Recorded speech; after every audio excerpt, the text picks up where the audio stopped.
Hello and welcome to this Oklahoma State Historic Preservation Office Lunch and Learn presentation. I'm Christina Wyckoff. I'm the historical archaeologist at the Oklahoma State Historic Preservation Office. And today I'm so honored to be joined by Dr. Brandi Bethke.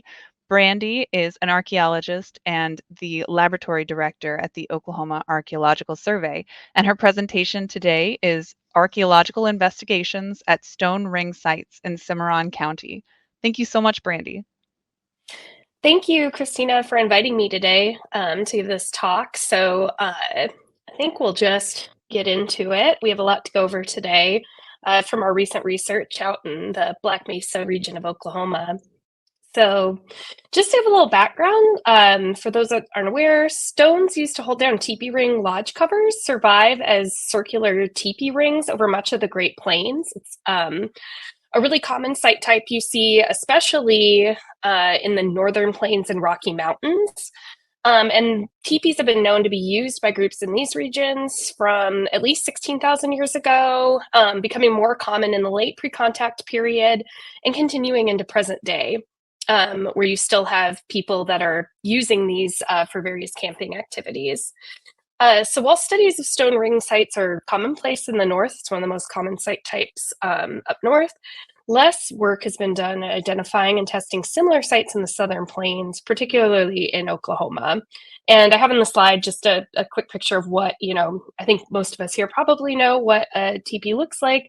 This is an example of a Blackfeet teepee, and then an example of a stone ring that I worked on excavating up in Montana to give you kind of an idea of what those look like in that region.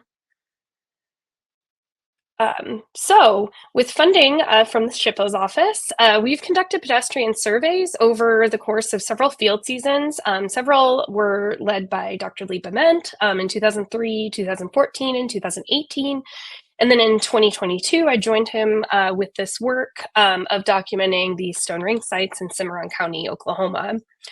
This work has recorded 14 open campsites containing stone circle architecture that were recorded for additional investigation by our office. And then in 2023, received additional funds from the SHPO's office to test 4 of these sites. And excavations were undertaken from the fall of 2022 to the summer of 2023. And the goals of this project were really to assess the integrity of these sites. Often rings can be scattered. It's unclear what the formation processes that occurred on these sites happened. So we wanted to assess the integrity and see if there were buried deposits associated with these stone rings. We also wanted to understand their function and temporality. So why were they being used? At what time period were they being used? In order to establish a chronology for use of the site and the rings in general. And we also wanted to recover artifactual materials that might reveal both behaviors associated with these rings, but most importantly, who actually erected and used these campsites. And finally, provide information necessary for the preparation of National Register of Historic Places nomination should these sites warrant such further nomination in the future.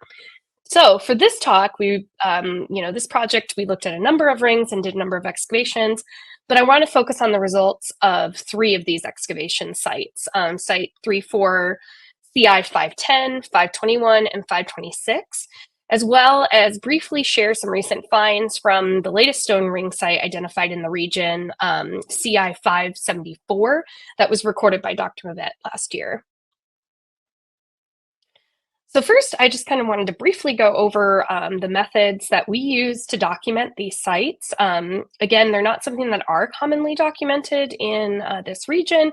So we brought together several different techniques in our experience to fully document both the sites and their landscape as well as the excavations. So prior to excavation, we conducted a pedestrian survey of each area, and we mapped all exposed rocks and other notable features. And you can see on the slide here, we had some help from our dog assistants.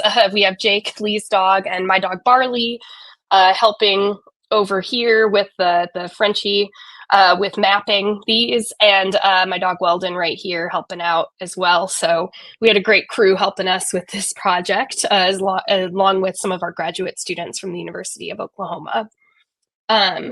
So we used Evelyn Reach RS2 units, which are just high precision GPS units, to map all these rings.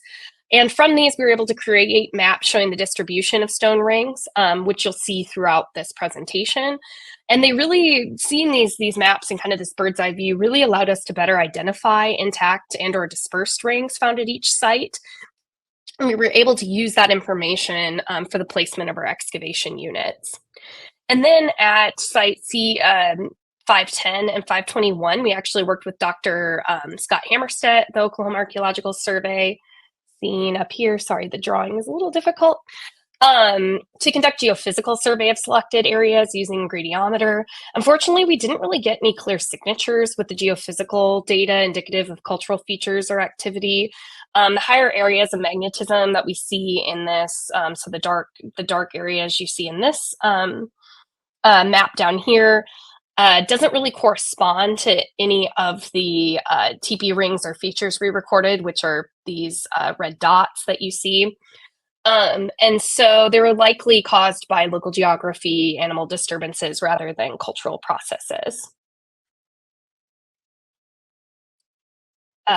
We also, as I mentioned, excavated 3 of these stone rings at one stone ring at each of these 3 sites that we're going to be talking about.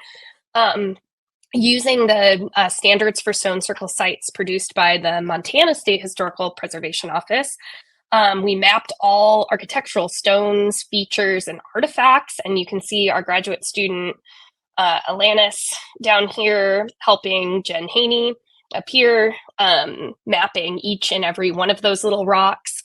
You can also see me with my feet up, just keeping paperwork right here while everyone does hard work. I was about 8.5 months pregnant when we were doing this work, so I got to take it easy and watch everyone else do the hard work on that. So, but when we did find artifacts in place, again, we mapped them, we gave them individual FS numbers, so there was a lot of paperwork to do on this project too. All sediment was screened through 1/8 mesh, Barley over here making sure that we're definitely screening and looking for all those artifacts. And all the artifacts we did recover during these testings were brought to the Oklahoma Archaeological Survey's lab. They're washed, cataloged, analyzed. And we did take some samples for radiocarbon dating, specifically sediment samples. And also, we had a few obsidian artifacts, which I'll talk about later, that we sent to the Geochemical Research Laboratory in Sacramento, California for energy dispersive X-ray fluorescence analysis. And this was used to link these artifacts with known obsidian sources in North America.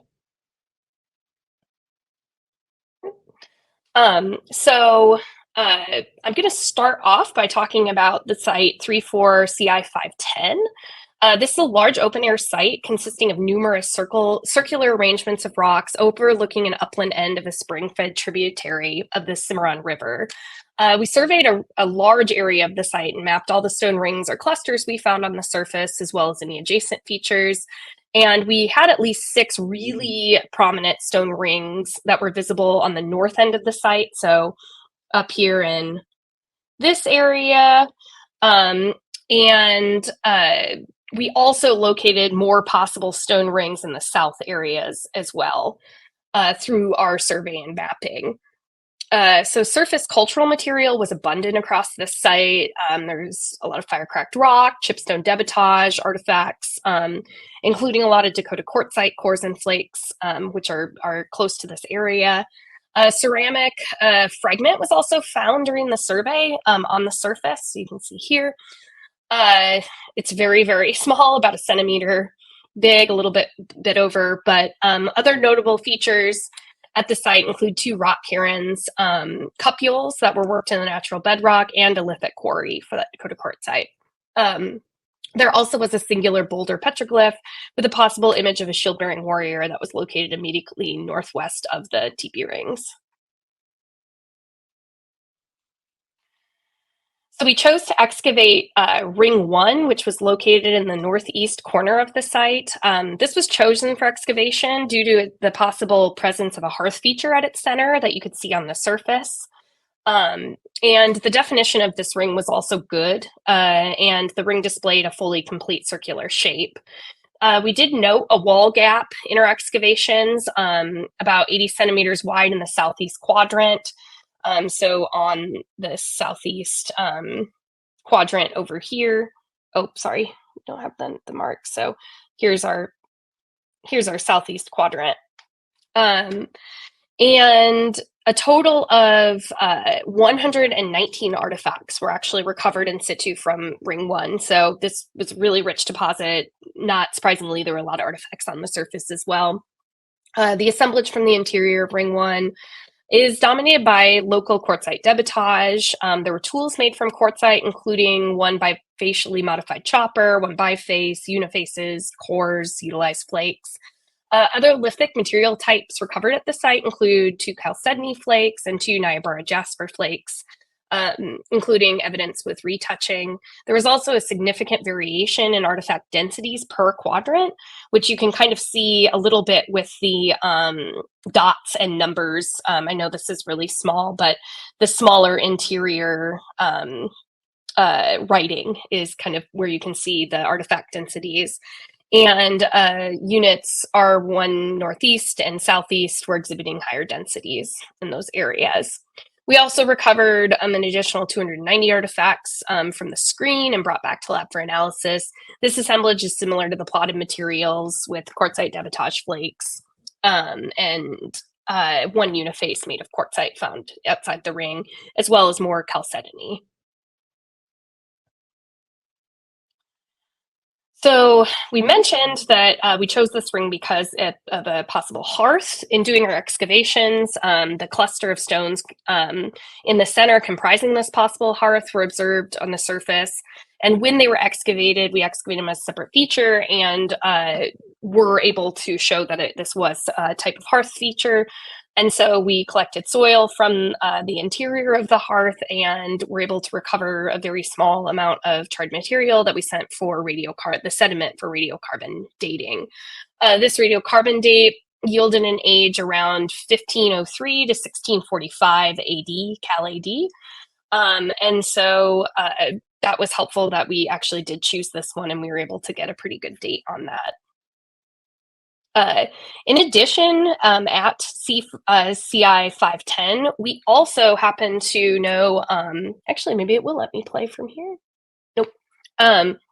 We are colleagues with the Malcolm Williamson and Carla Clem at the Center for Advanced Spatial Technologies at the University of Arkansas, and they came out with their Skydio 2+ drone and were able to make a 3D model of our Tipi ring, which, because of limitations with PowerPoint, I can't really manipulate or show you this, but it was a great way to get a really high resolution image of our excavated area and Tipi ring. So you can see in this image here the central hearth and the ring surrounding in this area. And it also really shows a good view of the landscape around this and how the rings, it's not a whole landscape scattered with rocks, but these are intentionally placed into this circular feature. So moving on to 521. 521 is also a multi-component site. It's located on a small mesa connecting 2 drainages of the Cimarron River. This site was originally tested by Lee in 2019. And him and some graduate students put in several 1x1 test units that were excavated. So 2 test unit TU1 and 3 were a historic sheep herder's pen along the northeastern flank of the site. 1 test unit was put into an area adjacent to a possible fortification wall bordering several of the Tipi rings on the mesa top. So that's TU2 that you can see there. And then 1 was put in a possible area of a bison processing area on the southern flank of Mesa TU4. So we mapped those in. Other possible notable features at the site are, again, cupulas worked in the natural bedrock, surface cultural material was found across the site, more chipstone debitage and artifacts, primarily of that Dakota quartzite. And we have some dates taken from these 2019 excavations, so sediment dates taken from near the possible fortification wall, date to around 1412 to 1470 calendar years AD, and then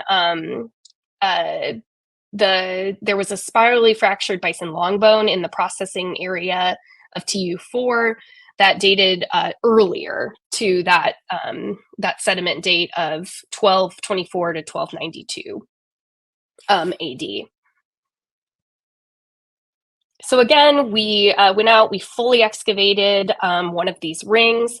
Artifacts recovered from Ring 1 include, again, small modified chalcedony point, which this was heavily reused and unfortunately not really diagnostic. I have a picture of it here.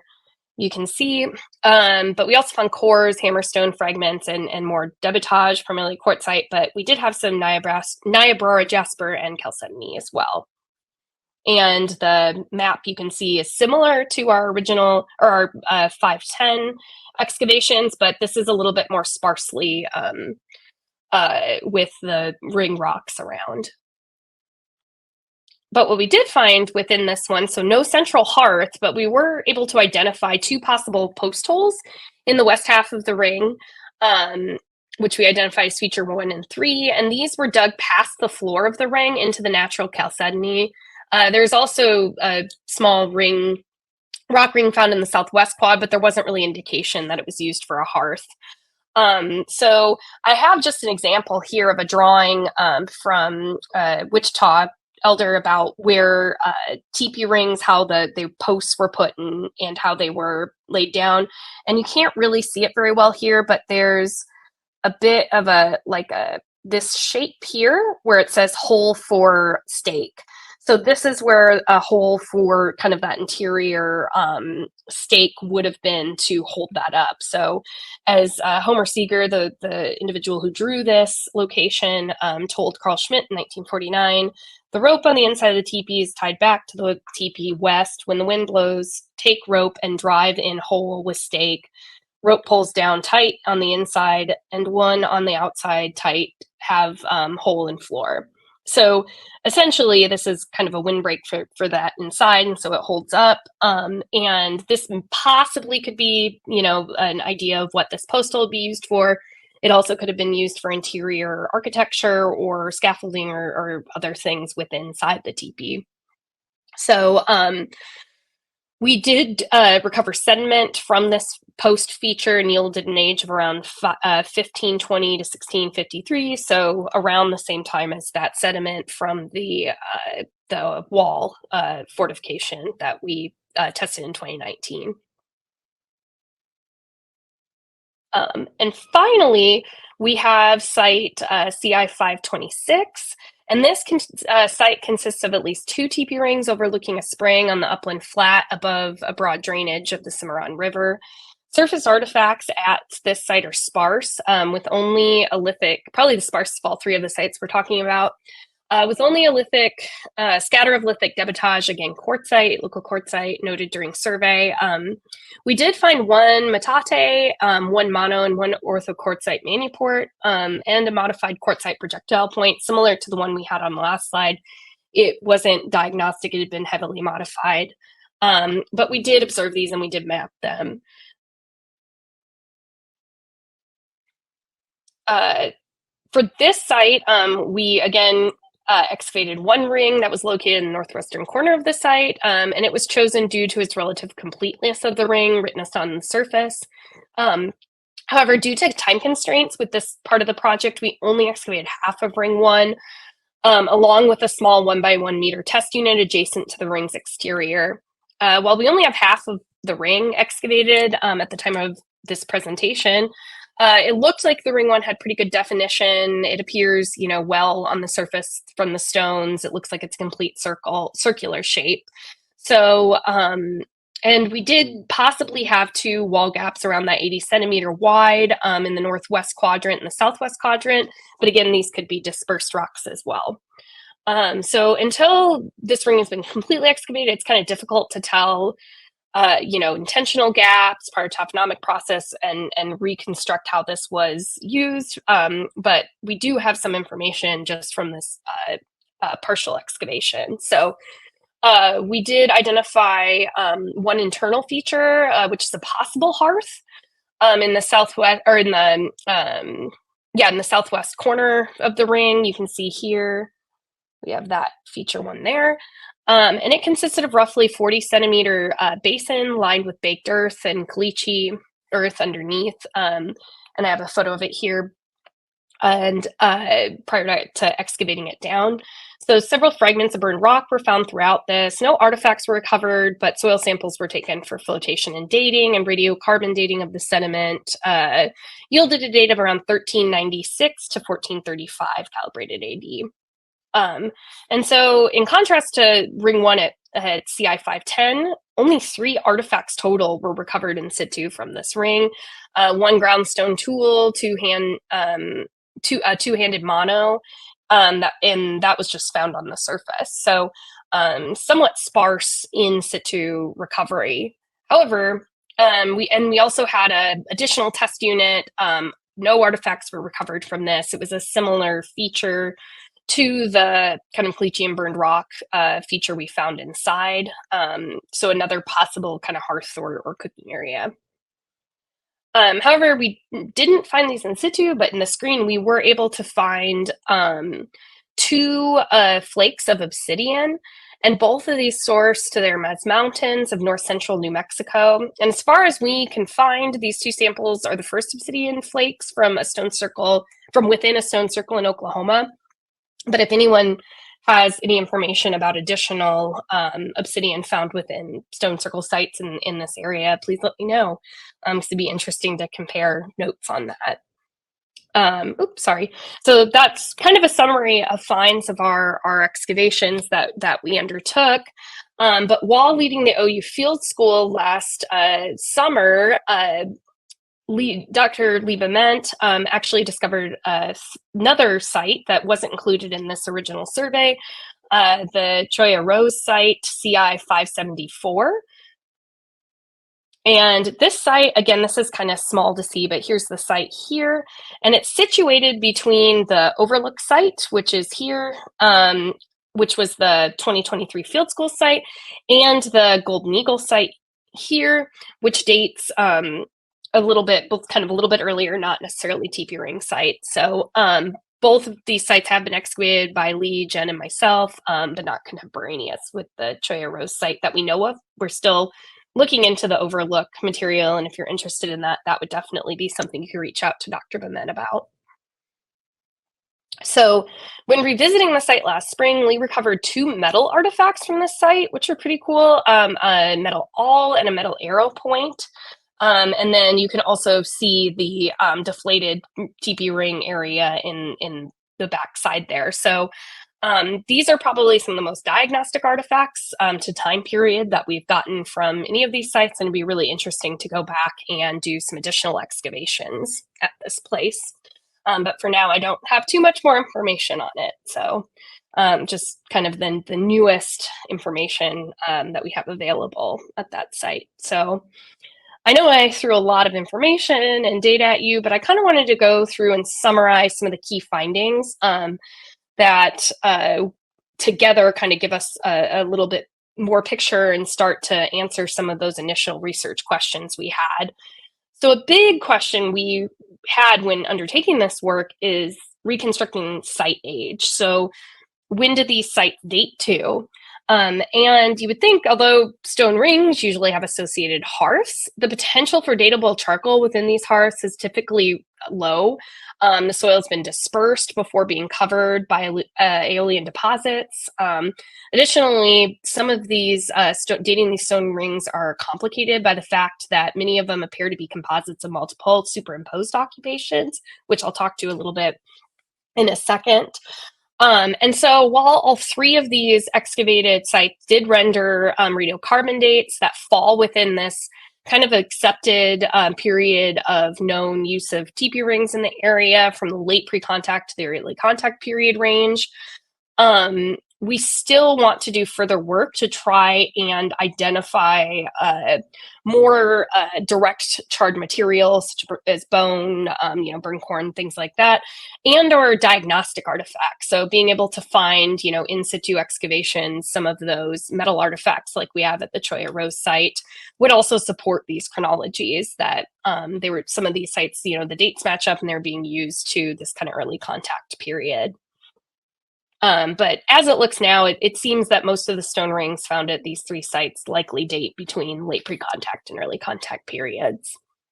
So the second big question we had is who is living at these places and who made these rings. So this becomes even more complicated with not knowing exactly the dates of the sites, or not knowing exactly the kind of date range and cultural material, not having diagnostic material. But we do know that the transition from the late pre-contact to the contact period in the Black Mesa region is broadly defined as the interval between the abandonment of the study area following the Apishpa in around 1340 and the Antelope Creek people around 1450, and the start of the contact period around 1750 in the area, so direct contact.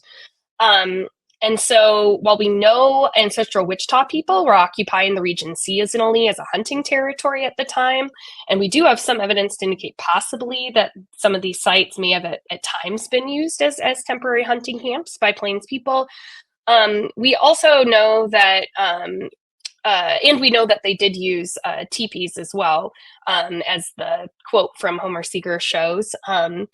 That this broad time range is generally marked by the arrival of Athabascan groups in the project area and from the north and west.